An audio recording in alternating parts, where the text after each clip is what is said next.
Coach எனக்கு ஒரு doubt. சொல்லு, கிளியர் பண்றேன். பொதுவா எக்ஸசைஸ் பண்ணி பாடியில உள்ள எல்லா பார்ட்ஸையுமே டெவலப் பண்ணி பெருசாக்க முடியுமா? நிச்சயமா.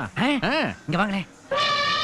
ஏய், இந்த மாதிரி ஏதாவது ஒரு ஆக்டிவிட்டி பண்ணியோ ஒரு மெத்தட் மூலமாக வந்து நம்மளோட ஆண்குறியோட சைஸையோ எரெக்ஷனையோ இம்ப்ரூவ் பண்ண முடியுமான்னு கேட்டிங்கன்னா முடியாது. அதுக்கான தேவையும் இல்லை. நல்ல செக்ஷுவலாக ஆக்டிவாக இருக்கவங்களுக்கு சைஸ் டசன்ட் மேட்டர். இதில் என்ன விஷயம் அப்படின்னா வந்து பேஸ்ட் ஆன் அவர் ஜெனட்டிக்ஸ், நம்ம வந்து இந்தியனா, ஏஷியனா, அமெரிக்கனா, அதுக்கு தகுந்தாப்புல நம்மளோட ஆண்குறியோட சைஸ் மாறும். சயின்டிஃபிக்கலாகவே வந்து ஒவ்வொரு குரூப் ஆஃப் பீப்புளுக்கும் ஒவ்வொரு சைஸ் லிமிட் வச்சுருப்பாங்க. அதில் இந்தியன்ஸோட சைஸ் வந்து will be different from other countries. ரெண்டாவது என்னென்னா எரெக்ஷன், அது இம்ப்ரூவ் ஆகிறதுக்குன்னு ஸ்பெசிஃபிக்காக எந்த ஒரு நேச்சுரல் வேவும் கிடையாது. எரெக்ஷன் வந்து it is not only due to the muscle in the penis. அதில் எவ்வளோ வந்து உங்களுக்கு ரத்தம் தேங்குது அதை வச்சு தான் எரெக்ஷன் நம்ம இருக்குன்னு சொல்லுவோம். அதுக்கு தேவையான நரம்புகள் எவ்வளோ ஹெல்த்தியாக இருக்குது அதை வச்சு தான் நம்ம எரெக்ஷனை மெயின்டைன் பண்ண முடியும்.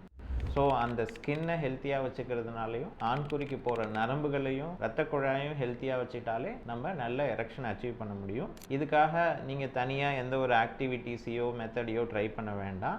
அதை பற்றி நீங்கள் வரியும் பண்ண வேண்டாம்.